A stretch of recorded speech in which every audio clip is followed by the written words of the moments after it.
प्रश्न कह रहा है कि यदि प्लस और भागित को आपस में बदल दिया जाए और गुणा और माइनस को आपस में बदल दिया जाए तो निम्नलिखित समीकरण में प्रश्न चिन्ह के स्थान पर क्या आएगा। यह भी उसी टाइप का प्रश्न जैसे हमने अभी पहले प्रश्न किया था प्लस और माइनस का बदलने का, बस यहाँ पर भी आपको चिन्ह बदल के क्या करना है, समीकरण को सोल्व करना है। ठीक है, तो यहाँ पर हम क्या करेंगे, चिन्हों को बदलेंगे। सबसे पहले इसने क्या कहा, प्लस और भागित को आपस में बदलना है। तो जहां पर प्लस का है वहां पर हम भागित का चिन्ह लगा देंगे और जहां पर भागित का है वहां पर हम प्लस का लगा देंगे। ठीक है, ये हमने आपस में बदल दिया। गुणे और माइनस को बदलना, तो जहां पर गुणे का वहां पर माइनस का और जहां पर माइनस का वहां पर हमने गुणे का लगा देंगे। अब हमें बोर्डमास रूल पे सोल्व करना है। सबसे पहले हमें यहाँ पर भाग देना है। ठीक है, तो भाग दीजिए, यहाँ पर भाग देंगे तो 4 पंजे 20, 5 बार में गया, इधर +2 वैसा ही उतारेंगे और -3 यानी माइनस क्या करेंगे, यहाँ पर डायरेक्ट गुणा कर देंगे। तो 6 3 इतना होते 18 होते हैं, तो ये हमने गुणा भी कर दिया। अब यहाँ पर क्या करते हैं, इनको प्लस कर ले तो यहाँ पर कितना हो जाएंगे, तो 7 हो जाएंगे और यहाँ पर क्या करेंगे -18 उतार लेंगे। ठीक है, क्या करेंगे -18 ऊपर से उतारेंगे। अब इसको क्या करेंगे, सोल्व करेंगे तो आपको पता है 18 में से 7 को घटाएंगे तो यहाँ पर माइनस का 11 बचेगा। कितना बचेगा, -11। तो जो प्रश्नवाचक चिन्ह यहाँ पर क्या होगा, -11 होगा। तो -11 ऑप्शन में देखिए, क्योंकि जो बड़ी संख्या होती है उसी का चिन्ह लगता है, ये आपको पता होगा। तो -11 ऑप्शन ए में देखेंगे तो ऑप्शन ए हमारा यहाँ पर सही जवाब हो जाएगा। ठीक है, कौन सा, ऑप्शन नंबर ए। अब चलिए हम बढ़ते हैं प्रश्न 12 पे। अब 12 नंबर का प्रश्न दिया है। प्रश्न यहाँ पर कह रहा है कि एक निश्चित कूट भाषा में लाइट को 75709 के रूप में कूटबंद किया जाता है, उस साइट को 97065 के रूप में कूटबंद किया जाता है, तो उसी भाषा में एस के लिए क्या कूट होगा, ये हमें प्रश्न पूछ रहा है। ठीक है, तो देखिए मैंने आपको बताया था कि जब भी लेटर से संख्या कूट दी जाती है तो उस कंडीशन में हम उस लेटर को क्या करते हैं, संख्याओं में बदलते हैं, चाहे प्लेस वैल्यू हो या फिर विपरीत करके संख्या में बदलना, लेकिन संख्याओं में बदलना ये मैंने बता रखा आपको। लेकिन यहाँ पर एक कंडीशन है, हमें यहाँ पर क्या पूछा है, सिर्फ सिंगल लेटर का पूछा है। और मैंने आपको बताया था कि जब भी सिंगल लेटर का आपको यहाँ पर कोई कूट पूछे और ऊपर आपको यहाँ पर 5-6 लेटर का कुछ संख्या दी जाती है, तो उस कंडीशन में आपको यहाँ पर क्या करना है, लेटर में कॉमन देखना है और संख्या में कॉमन देख के आपको क्या करना है, काटना है। ठीक है, तो आपको सिंगल लेटर का वहां पर मिल जाएगा, ये मैंने आपको बताया था। तो यहाँ पर आप कॉमन देखिए, आपको यहाँ पर कॉमन क्या दिख रहा है, तो आपको कि इधर से यहाँ पर IGHT ये पूरा कॉमन दिख रहा है, यहाँ पर हमारे पास दोनों में इतना कॉमन दिख रहा है, तो हम यहाँ पर सीधे ही काट देते हैं। ठीक है, और इधर से हमें कौन कौन सी संख्या कॉमन दिख रही, तो आपको होगा हमारे पास यहाँ पर 9 कॉमन है, 7 भी कॉमन है, 0 भी कॉमन है, 5 भी कॉमन है। तो यहाँ पर हम इतने को भी यहाँ पर काट देंगे, ये कॉमन है। यहाँ पर हमने 5 को भी काटा, 7 को भी काटा, 0 9 इतने को काट दिया। अब हमारे पास जो बची हुई संख्या वो कॉमन नहीं है, इधर क्या है 2 है, इधर क्या है 6, इधर क्या है L है, इधर S है। तो जैसे यहाँ पर L है तो इसका कोट यहाँ पर 2 हो जाएगा, S है तो इसका कोट यहाँ पर क्या हो जाएगा, 6 हो जाएगा। ठीक है, क्योंकि यहाँ पर आमने सामने का कोट हो जाएगा। तो हमें यहाँ पर किसका पूछा, एस का पूछा, तो एस का क्या हो जाएगा, 6 हो जाएगा। तो ऑप्शन में देखिए 6 कहाँ पर है, तो ऑप्शन नंबर हमारे यहाँ पर ए में दिया है, ऑप्शन नंबर ए हमारा इस प्रश्न का सही जवाब हो जाएगा। ठीक है, कौन सा होगा, ऑप्शन नंबर ए। तो मैंने सिंगल लेटर का क्या बताया कि आपको कॉमन देख के काटना है, और सिंगल लेटर वाले प्रश्न बहुत पूछे जा रहे हैं और काफी सारे स्टूडेंट क्या करते हैं, उन लेटर को संख्याओं में बदलने की कोशिश करते हैं और उस कंडीशन में ला नहीं पाते हैं। ठीक है, तो इसीलिए मैंने क्या बताया, यहाँ पर कॉमन देख के काटना है। अब चलिए हम बढ़ते प्रश्न 13 पे। अब 13 नंबर का प्रश्न दिया है। अब प्रश्न यहाँ पर कह रहा है कि 4 अक्षर समूह दिए गए हैं, जिनमें से 3 किसी न किसी रूप से एक समान है और उस एक असमान विकल्प को चुनिए। अक्षर समूह में से असमान विकल्प व्यंजक स्वरों की संख्या या उनकी स्थिति पर आधारित नहीं है। ठीक है, यानी यहाँ पर यह कह रहा है कि विकल्पों में व्यंजनों स्वरों की संख्या या उनकी स्थिति पर आधार नहीं है। ठीक है, बस हमें यहाँ पर देखना है कि एक के बाद एक कैसा लिखा है, इनका जोड़ा कैसा, किस प्रकार के लिखे हैं। ठीक है, तो यहाँ पर अगर हम देखेंगे तो यू से टी और टी से डब्ल्यू, अगर इनको हम देखते हैं तो आपको यहाँ पर क्या दिखाई दे रहा है, यू से टी, यू कितने नंबर पे आता है, तो हम यहाँ पर सीधे संख्या में बदलते हैं, तो ये हमारा 21 नंबर पे आता है, आपका रिवीजन भी हो जाएगा। और टी हमारा 20 नंबर पे आता है और डब्ल्यू हमारा 23 नंबर पे आता है। ठीक है, उसी प्रकार से एन कितने नंबर पे आता है, तो एन 14 नंबर पे आता है, एम कितने नंबर पे 13 नंबर पे आता है, पी कितने नंबर पे 16 नंबर पे आता है। फिर सेम तरीके से यहाँ पर सी हमारा 3 नंबर पे आता है, बी हमारा 2 नंबर पे आता है, ई हमारा 5 नंबर पे आता है। सेम तरीके से एल हमारा 12 नंबर पे आता है, कि हमारा 11 नंबर पे आता है, एम हमारा 13 नंबर पे आता है। ठीक है, ये हमने सभी को संख्या में लिख लिया, मतलब इनकी प्लेस वैल्यू हमने लिख ली है। अब यहाँ पर हम देखेंगे तो हमें आसानी से आंसर मिल जाएगा। जैसे यहाँ पर अगर हम 21 से 20 की ओर आएंगे तो आपको यहाँ पर -1 दिखाई दिया, 14 से 13 की ओर आएंगे तो यहाँ पर भी -1, 3 से 2 की ओर आएंगे तो यहाँ पर भी -1, 12 से 11 की ओर आएंगे तो यहाँ पर भी -1। फिर पीछे देखते हैं, 20 से अगर हम 23 की ओर जाएंगे तो आपको पता है यहाँ पर +3, 13 से 16 की ओर जाएंगे तो यहाँ पर भी +3, उसके बाद 2 से 5 की ओर जाएंगे तो यहाँ पर भी +3, फिर 11 से 13 की ओर जाएंगे तो यहाँ पर +2। अब आपको यहाँ पर अलग दिखाई दिया है कि कहाँ पर क्या हुआ है। तो यहाँ पर जैसे ये समान है, ये समान है, ये समान है, लेकिन यहाँ पर हमारे पास थोड़ा सा अलग दिख रहा है। इसमें -1 तो सभी में हुआ है, लेकिन यहाँ पर +2 हो चुका है, बाकी +3 है, तो ये हमारा असंगत है। ठीक है, कौन सा, ये वाला असंगत है। तो ऑप्शन नंबर डी हमारा असंगत है, तो यही वाला हमारा यहाँ पर सही जवाब हो जाएगा। ठीक है, तो अगर आपको कुछ समझ में नहीं भी आता हो तो आपको क्या करना है, यहाँ पर इनको संख्याओं में बदल लेना है। तो ऑप्शन नंबर हमारा यहाँ पर डी वाला सही जवाब हो जाएगा। अब चलिए हम बढ़ते हैं प्रश्न 14 पे। अब 14 नंबर का प्रश्न दिया है और प्रश्न यहाँ पर देखिए हमें कथन दिया है और यहाँ पर हमें निष्कर्ष दिया है। तो सबसे पहले आपको यहाँ पर कथन को समझना है, कथन को सत्य मानना है, उसके बाद उसके बारे में निष्कर्ष क्या कह रहा है, क्या दिया है, ये आपको देखना है, ठीक है। तो जिसे हम सबसे पहले यहाँ पर कथन को समझते हैं, ठीक है। तो यहाँ पर कथन क्या कह रहा है कि कुछ दर्पण सजावटी है, ठीक है। यहाँ पर कथन को समझिए। कथन कह रहा है कि कुछ दर्पण, यहाँ पर जो कुछ दर्पण है, ठीक है, मान लो मैंने यहाँ पर दर्पण बनाया तो ये दर्पण का डी लिया और कुछ दर्पण, यहाँ पर क्या कह रहा है कि कुछ दर्पण सजावटी है। तो यहाँ पर कुछ दर्पण को हम क्या करेंगे, सजावटी में ले लेंगे। तो ये हमने कुछ दर्पण बनाए और ये क्या है, सजावटी है, तो सजावटी का मैं एस लेता हूँ, ठीक है। ये बस समझने के लिए। उसके बाद दूसरे को समझिए। अब दूसरा क्या कह रहा है, दूसरा कह रहा है कि कोई सजावटी पौधा नहीं है, यानी कि कोई भी जो सजावटी पौधा नहीं है, तो पौधा का हम क्या करेंगे, अलग बना लेंगे। तो पौधा का मैं पी ले लिया हूँ समझने के लिए और ये मैंने पौधा बना लिया, ठीक है, अलग, क्योंकि यहाँ पर कह रहा है कि कोई भी सजावटी पौधा नहीं है और यहाँ पर हमें ये थोड़ी ना कहा कि पौधा दर्पण है, तो हम यहाँ पर इसको अलग ही बनाएंगे। अब तीसरे को समझिए। तीसरा वाला क्या कह रहा है कि सभी पौधे वृक्ष है। अब जितने भी जो पौधे हैं ये क्या है, वृक्ष है। अब यहाँ पर हमें वृक्ष का भी बनाना ही होगा, ये नहीं कि पौधे वृक्ष एक ही है। तो यहाँ पर जितने भी पौधे सभी के सभी वृक्ष है, तो ये वृक्ष के अंदर आ जाएंगे। तो यहाँ पर हमने वृक्ष बना लिया और ये वृक्ष का मैंने वी लिया है, ठीक है। अब यहाँ पर देखिए इसके बारे में निष्कर्ष क्या कह रहा है, हमें ये देखना है। तो यहाँ पर पहले निष्कर्ष को देखिए, क्योंकि यहाँ पर हमने सत्य माना और आपको हमेशा सत्य मानना है और निष्कर्ष थोड़ा सा भी गलत का तो आपको गलत मानना है, ठीक है। अब पहला निष्कर्ष क्या कह रहा है कि कुछ दर्पण पौधे हैं, कि यहाँ पर आपको कुछ दर्पण पौधे दिखाई दे रहा है, तो पौधे यहाँ पर है और दर्पण यहाँ पर है। तो आपको यहाँ पर दर्पण और पौधे में कुछ हिस्सा दिखाई दे रहा है, तो नहीं दिखाई दे रहा, तो ये गलत कह रहा है। कुछ दर्पण पौधे नहीं है और ये है कह रहा है, तो इसका मतलब ये गलत कह रहा है, ठीक है। अब दूसरे को देखिए। दूसरा क्या कह रहा है कि कुछ सजावटी वृक्ष है, क्या यहाँ पर कुछ सजावटी जो वृक्ष दिखाई दे रहा है, नहीं, यहाँ पर भी सजावटी अलग है और वृक्ष अलग है, दोनों की दोनों यहाँ पर अलग है।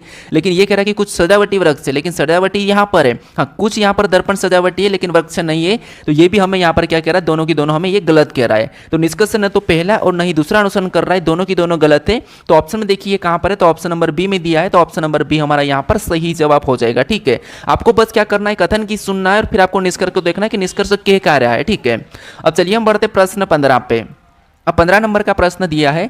अब प्रश्न यहाँ पर कह रहा है कि एक निश्चित तर्क का अनुसरण करते हुए 61 का संबंध 18 से, उसी तर्क का अनुसरण करते हुए 213 का संबंध 38 से, उसी तर्क का अनुसरण करते हुए 509 का संबंध निम्नलिखित में से किससे है, ये हमें बताना है, ठीक है। तो फटाफट से कोशिश कीजिए इस प्रश्न को सोल्व करने का, यानी कि 509 का संबंध किससे होगा। तो ये भी हमारा एक प्रकार का एनालॉजी टाइप का प्रश्न है। कैसे, मैंने अभी आपको बताया था कि जैसे यहाँ पर 61 है, ठीक है, क्या है 61 अनुपात क्या है, वहाँ पर 18 है, तो ये इसका संबंध है। और समानुपात, ठीक है, यहाँ पर फिर क्या करना पड़ता है, आपको पता है समानुपात। और यहाँ पर 213, यहाँ पर क्या है 213 का संबंध किससे, तो यहाँ पर 38 से, तो ये मैंने 38 बनाया।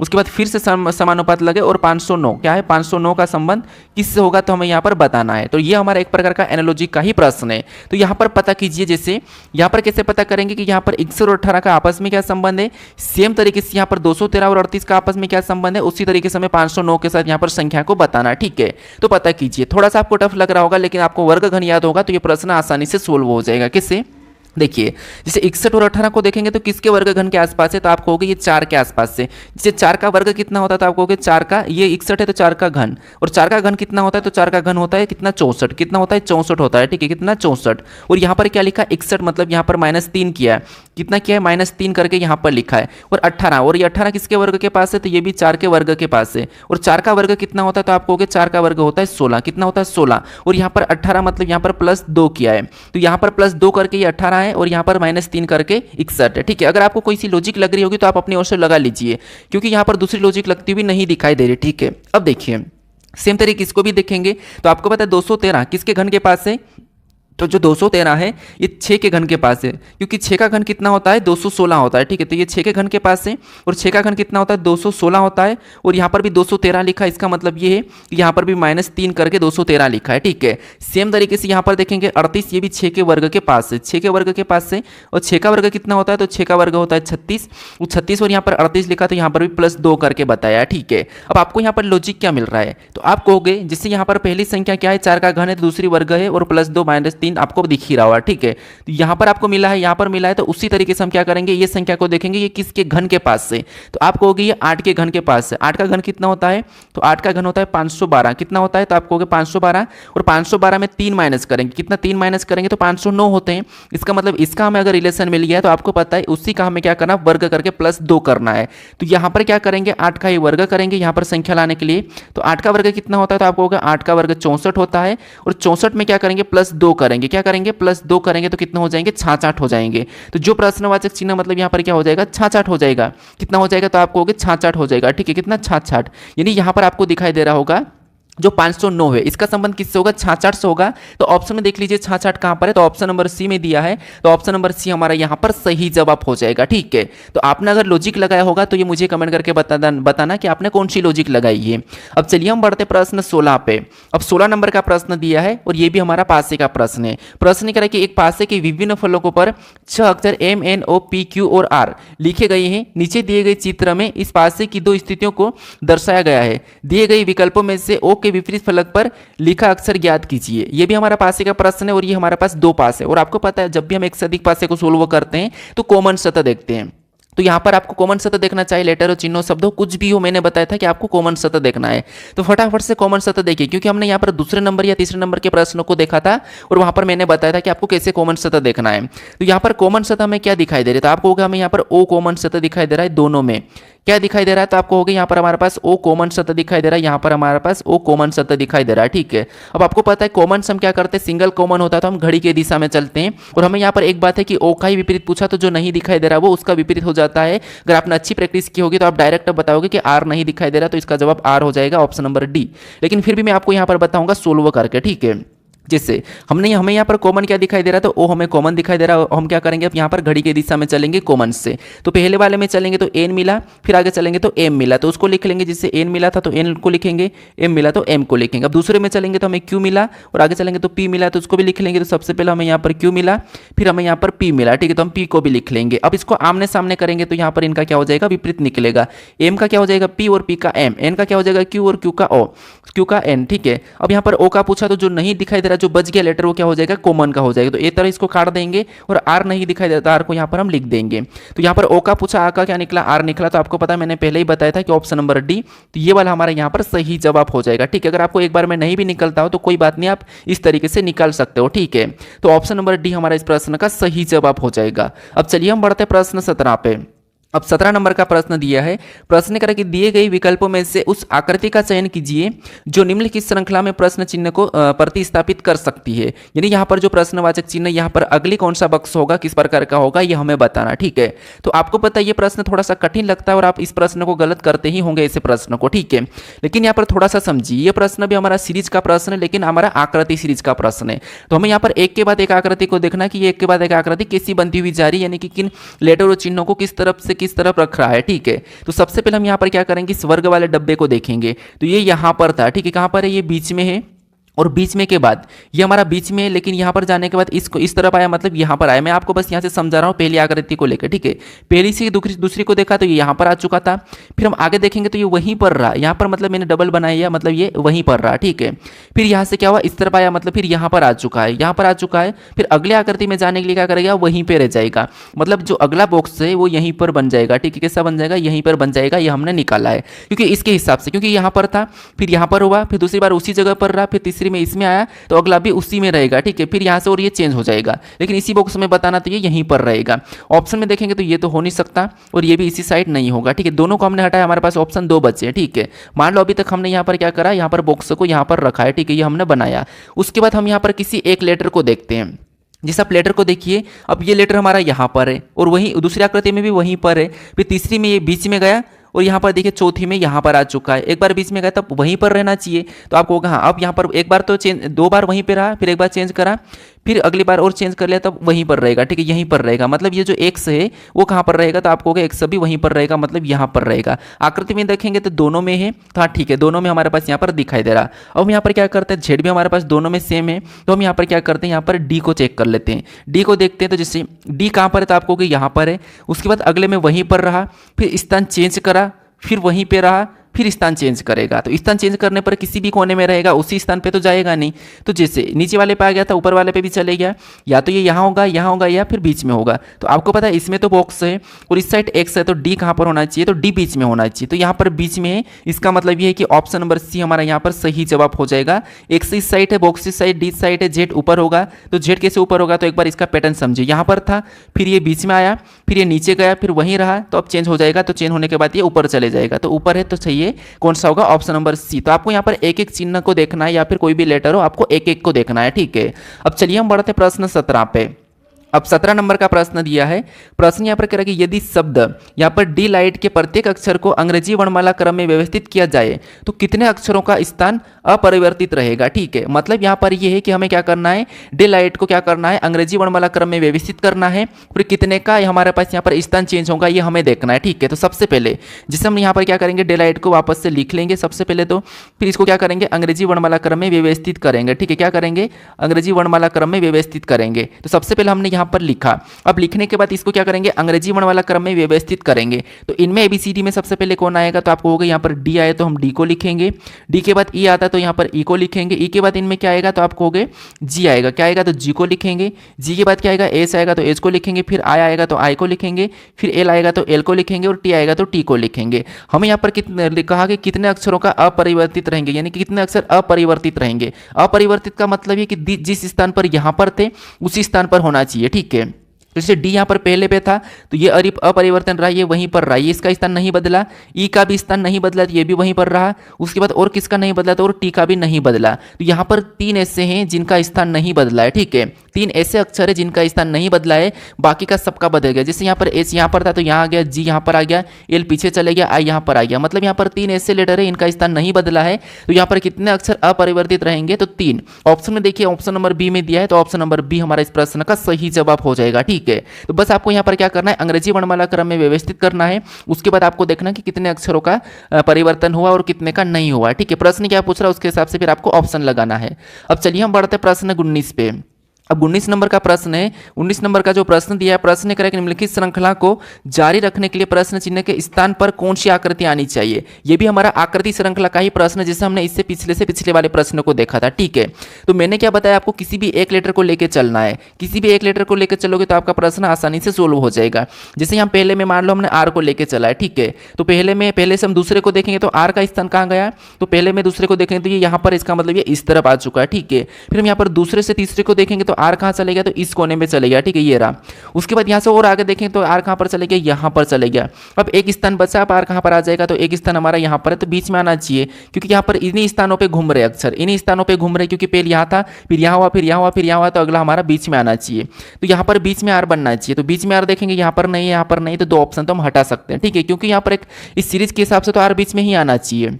तो यहाँ पर आर कहाँ पर आना चाहिए, बीच में आना चाहिए, यहाँ तक ठीक है, ठीक है।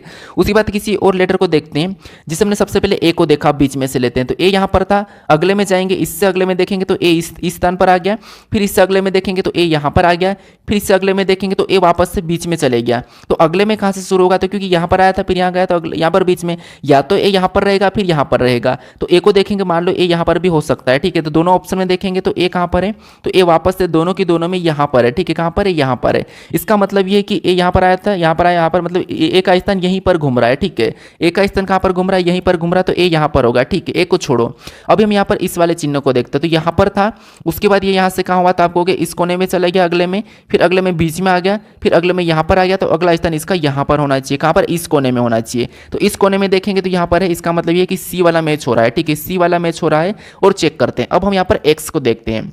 एक्स को देखें, क्योंकि आर तो कंफर्म है कि बीच में आएगा, और ए का स्थान यहीं पर घुमा था आमने सामने। और आपको पता है ये वाला बॉक्स देखा, तो ये वाला बॉक्स सभी में चेंज होकर यहाँ पर लास्ट वाला रहेगा। और एक्स को देखेंगे तो एक्स यहाँ पर है, अगले में यहाँ पर हुआ, फिर अगले में यहाँ पर हुआ, फिर अगले में यहाँ पर हुआ। तो एक्स अभी कहाँ पर होना चाहिए, तो एक्स अभी बीच में होना चाहिए। कहाँ पर होना चाहिए, तो बीच में होना चाहिए, लेकिन बीच में नहीं हो रहा है। तो इसका मतलब ये है कि ये एक्स वापस से इसी स्थान पर चले जाएगा, ठीक है।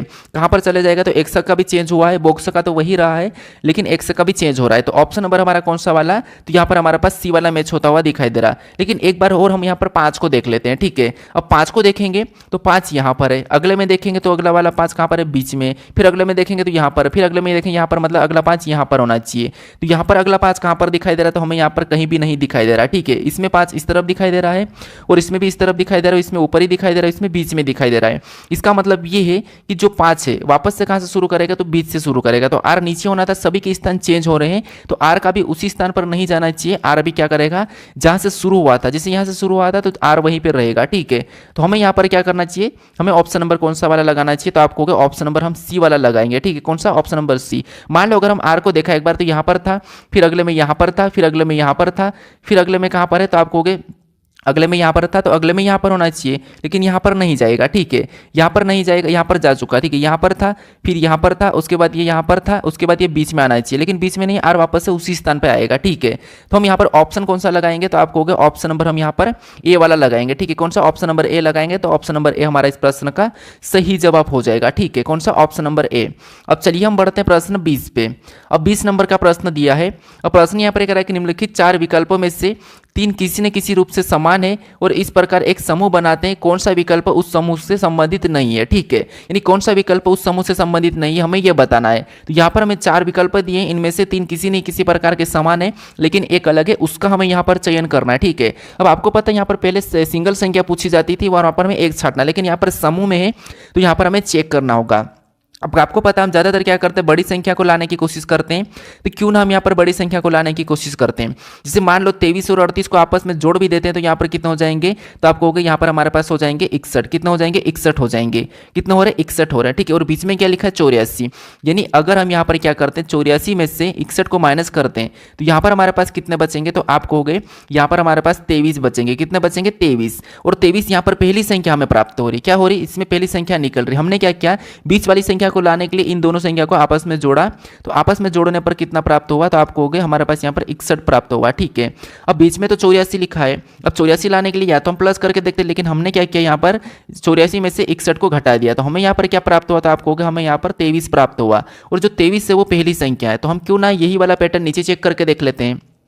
तो जैसे मान लो हम इन दोनों संख्या को आपस में जोड़ देते हैं, ठीक है। इन दोनों संख्या को आपस में जोड़ेंगे तो यहाँ पर 99 और 12 कितने होंगे, तो आप कहोगे 99 और 12 111 हो जाएंगे। और 111 में से 122 को हम क्या करेंगे, अब 122 में से 111 को घटाएंगे तो यहाँ पर 11 बचेंगे, लेकिन यहाँ पर 12 है तो ये अलग है, ठीक है। यहाँ पर भी ठीक है, पहली संख्या प्राप्त नहीं हुई है। अब इनको जोड़ के देखते हैं, यहाँ पर इनको जोड़ के, क्योंकि ये संख्या प्राप्त नहीं हुई। 58 और 23 को आपस में जोड़ेंगे तो यहाँ पर कितना हो जाएंगे, 8 3 11 का 1, हासिल का 1 और 5 2 7 और 1 8, यहाँ पर 81 हो रहा। और 81 को क्या करेंगे, 139 में से घटाते हैं, ठीक है। तो यहाँ पर कितना मिलेंगे, तो आप कहोगे 9 में से 1 जाएगा तो 8 मिलेगा, और यहाँ पर भी हमारे पास 58 प्राप्त हो रहे हैं। यानी यहाँ पर पहली संख्या हमें प्राप्त हुई है। फिर यहाँ पर भी इन दोनों संख्या को जोड़ेंगे तो 24 और यहाँ पर 89 को जोड़ते हैं, ठीक है। तो 24 और 89 13 का 3 हो जाएगा, हासिल का है 8 और 3 11 1 12, यहाँ पर 123 हो रहा है, ठीक है। और यहाँ पर भी क्या करेंगे, 212 में से इसको घटा लेंगे, क्या करेंगे, 123 को 212 में से घटाएंगे। 212 में से 123 को घटाएंगे तो आपको पता है यहाँ पर कितने बचेंगे, तो आप कहोगे 100 हमारे पास कितने बचेंगे, तो 111 बचेंगे। कितने बचेंगे, 111, या फिर क्या बचेंगे, सॉरी 89 बचेंगे, ठीक है। कैसे, देखिए यहाँ पर क्या करेंगे, 12 में से 3 जाएंगे तो आपको पता है 12 में से 3 मतलब 9, क्या बचेगा 9, मतलब यहाँ पर भी 89 बच रहा है माइनस करने पर, ठीक है। यानी आपको यहाँ पर दिखाई दे रहा है ये भी हमारे पास पहली संख्या प्राप्त हो रही है, लेकिन इसमें पहली संख्या प्राप्त नहीं हुई, तो ये संख्या असमान है, मतलब अलग है। यही हमारा यहाँ पर सही जवाब